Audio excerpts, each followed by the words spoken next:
Welcome back to Balderdash Academy. We have visiting Professor Casey Pratt with a word on a very important project. And remember, after 4 questions, we find out what weird position was eliminated from the City of Christchurch. But first... Balderdash Academy, competitive comedy. Good for your health like a yearly colonoscopy. Bring a flask, don't forget your hall pass. If you need a laugh, let me introduce the school staff. Marie Stewart Harmon teaches home economics. See her after class for some home brewed tonics. Sex with me is like Nate Green, cause finishing on top is his normal routine. Coach Steve brings the show sports knowledge, but he's bad at portmanteaus cause he didn't go to college. Wally McGill spits words like an Uzi. She wins every game but can't name a single movie. They call him Brady Hunt, the theater guru. He'll always almost win like deja vu. Carla Rose Dubois, you better watch your back. She's notoriously known for teaching music facts. And Bob LeBlanc gets no disrespect. Don't talk back, cause he's technically correct.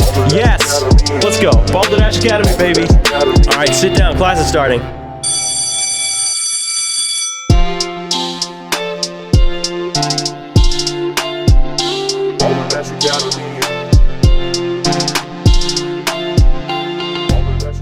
Joining us today is our visiting professor, Casey Pratt, equity stage manager, production assistant, among other roles. Now, before we move on with the show and move into the next game, I will roll an opening icebreaker question on the Balderdash randomizer. This question was written by our intern, Alan.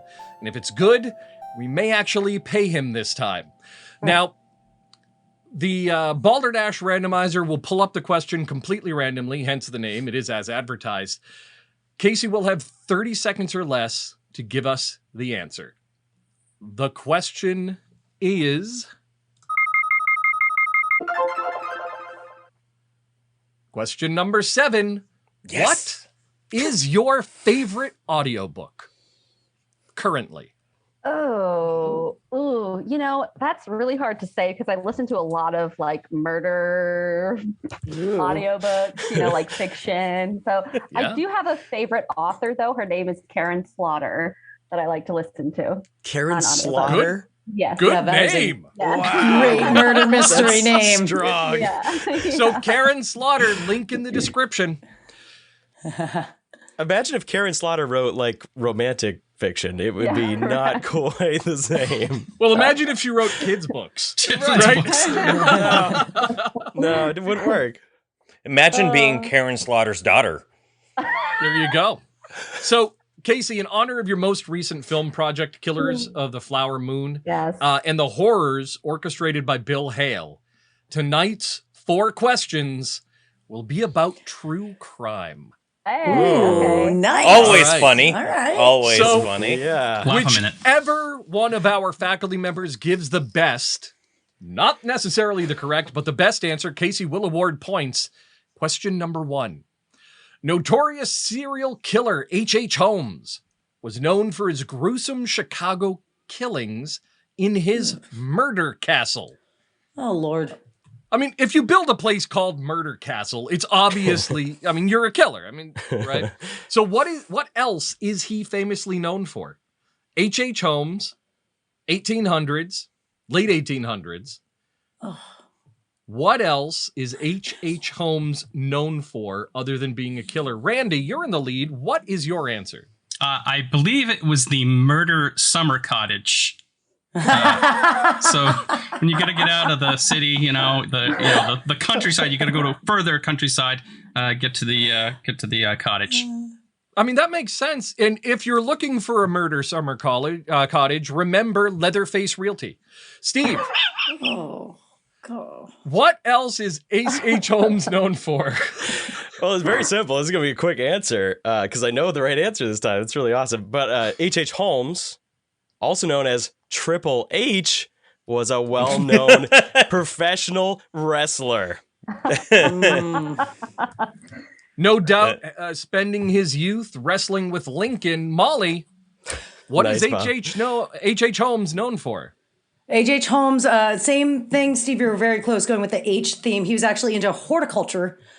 He was well known about it, wrote several books about it, and had a vast library in said murder castle. All right. That's how he lured that makes people sense. in. Nate, what's your Yes. answer? What do you got? He's known for being an architectural genius. He's really good at almost like the speakeasies where there were closed doors, you couldn't find it, which made the murder castle it kind of obvious. Number one, everybody calls it murder castle. Number two, he has tons of places to hide people. Makes sense. Yeah. Yeah. Yeah. All right. So H.H. Holmes, notorious serial killer, was known for what? Randy said his lovely murder summer cottage. Steve, Triple H, he was a wrestler. Molly, he was a horticulturalist. And Nate, architectural genius. Casey, how would you like to score? Well, I have to give 1,000 points to Nate for knowing that it actually is the case. He actually created crazy rooms in this murder house. So all right. cool. Yeah. All right. That's awesome. That's awesome. Also known, by the way, for being a trigamist. He was married to 3 women at the same time. Oh. Yeah. Were they all he was alive? a serial killer. We're not talking the height of society here, right? I mean, Were they all alive at the same time? not only they were Trigamist. all alive at the same time, they were in 3 different parts of the country. Isn't there a reality One was in the show summer cottage. about that? Like, Yeah. a guy Okay, who's- 500 points to Randy. That was good. All right. Yeah. Well, yeah. Nate, it's like hardcore wife swap. You had to figure out, well, which one? There are so many choices. No, You know? like it's like Sister Wives, right? There's a guy that is literally married to 3 people. Yeah. Sister Wives. Oh, yeah. Yeah. Yeah. Except, this guy. they kind of agreed to all live together. This guy just went out. I mean, everybody needs to collect something, right? They didn't You need know. a hobby. I get you. All right. So Michael Malloy, a former firefighter in the Bronx, had the nickname Iron Mike. Iron Mike. How did Iron Mike Malloy get his name? Nate, what do you have? Iron Mike Malloy got his name because he had so much iron in his blood that when he would go into fires, his blood would thicken and he didn't have to wear any gear.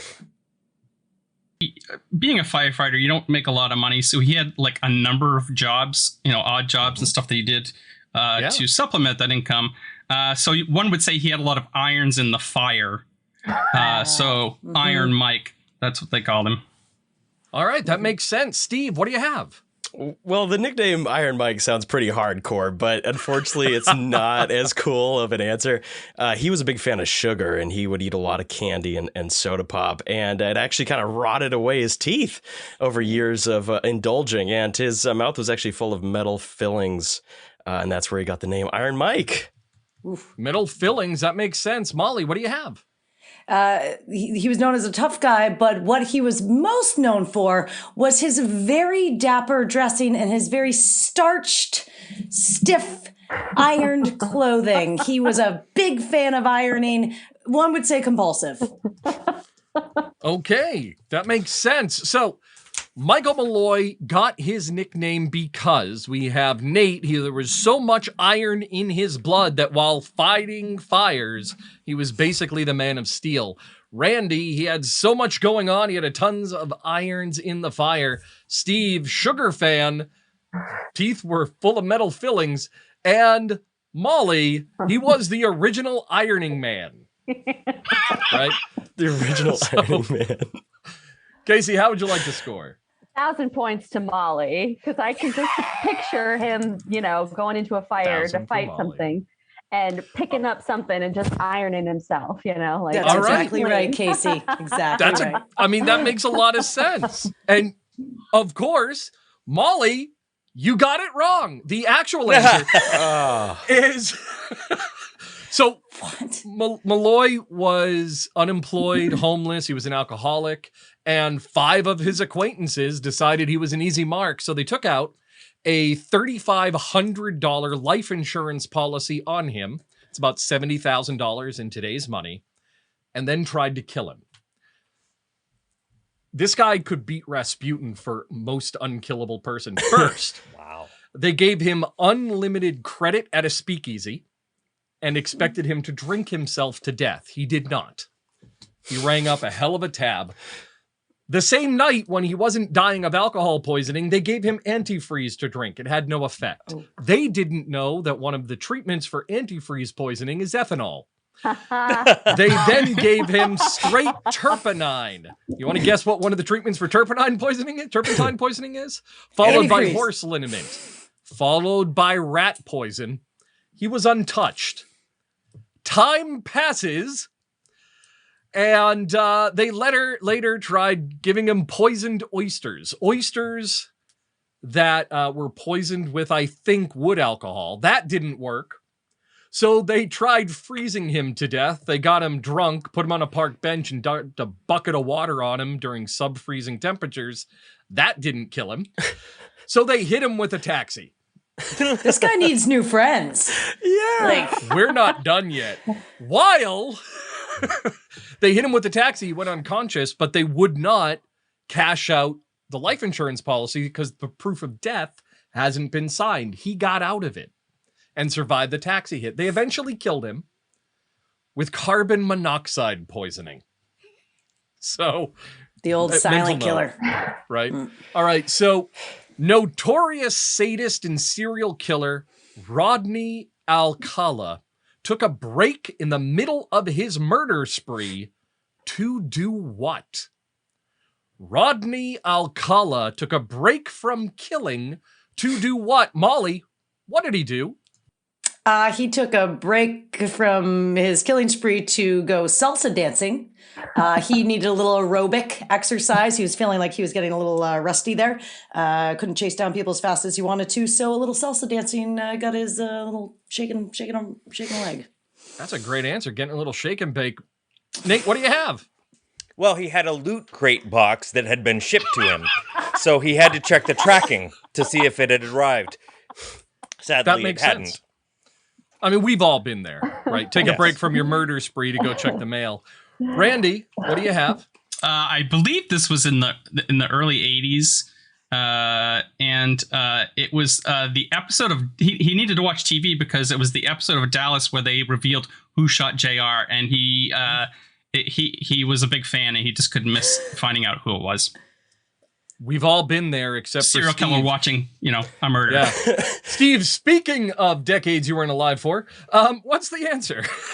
Well, Rodney, as we all know, was an afternoon killer, not a nighttime killer. He wasn't lurking in the darkness. He would come out broad afternoon, but he was a religious Anglophile. So every day, right around 3-4 o'clock, he would need to have tea and maybe some small biscuits or little sandwiches. So he would have to stop while killing someone to put on a fresh pot and make up some sandwiches for tea time. All right. Okay. A bit of crumpet. So notorious sadist Rodney Alcala did what? Did he go salsa dancing? Did he have to look up his loot crate tracking number? Did he want to see who shot JR? Or did he need a little cuppa? Casey, how would you like to score? I think 500 points to Nate just for the words loot crate. 500 for Back Nate. in my life, yeah. So, believe it or not, of all of you, Molly was actually pretty close. He took a break from killing to go on the dating game. Yes. Oh, yes. Yes. And he won. Oh, and then she died. He's the dating She, game killer? however, has the dating game killer is actually his name. Yeah. And she, the bachelorette who won has amazing instinct because she refused to go on the date because there was just something off. Yeah, he was a killer. He was a killer. I think that was the had thing that you was just off. gone to police, it would have saved lives. That was 1976, I believe. So the last in our 4 questions, serial killer Richard Chase, known as the Vampire of Sacramento, due to his penchant for drinking the blood of his victims, had other vampire-like behavior. What other behavior did he have? So the vampire of Sacramento had what other behavior? Steve, what do you have? Well, as we all know, Dick Chase. First of all, let's just what a great name. Well, he had a fear of mirrors, which is kind of tragic. But Dick Chase didn't even know what he looked like because he was too afraid to look in the mirrors because he thought he might not see himself. All right, that makes sense. So Dick Chase, fear of mirrors. Molly, what do you have? Much like what was revealed in the hit now show and movie, What We Do in the Shadows, he was extremely punny. Just all over, just pun, wit, just in your face. Legendary vampire puns. Nate, what do you have? He had some sort of medical condition that drew him to blood. He would drink it. He would bathe in it. He would need it to be around him in order to satiate that draw.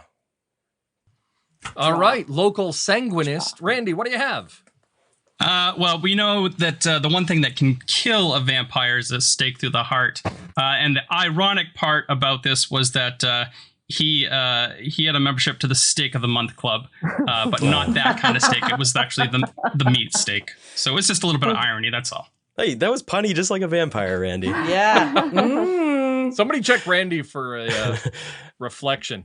So what other vampire-like behavior did Richard Chase have? Did he have a fear of mirrors?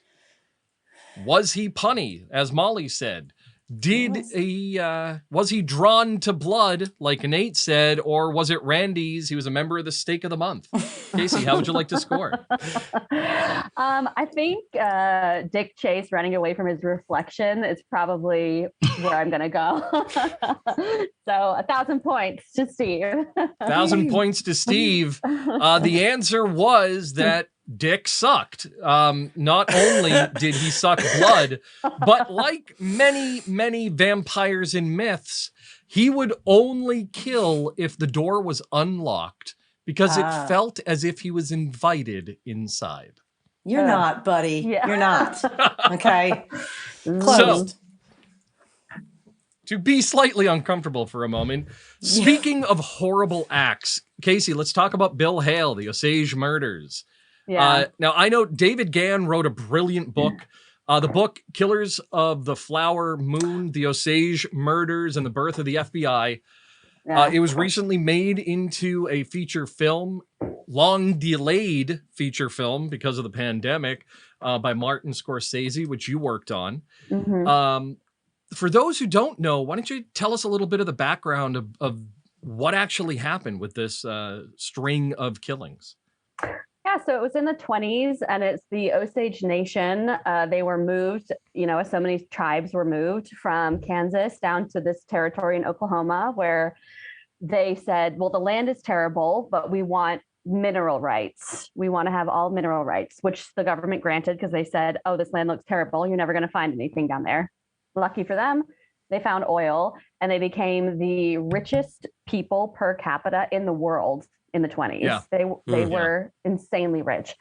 And so Bill Hale and his family decided that they were going to steal all of the head rights. The only way to get head rights is for the person to die, because it can be transferred through through your name, but it can't be like if I marry someone, you can't, So they proceeded to murder this whole community of people. It's an incredible story. I cannot fathom how, I can fathom how it's not well known, but hopefully this movie will get more word out about this people, because they welcomed us. They're an amazing group of people. And it was an incredible experience to be able to be a part of telling this story.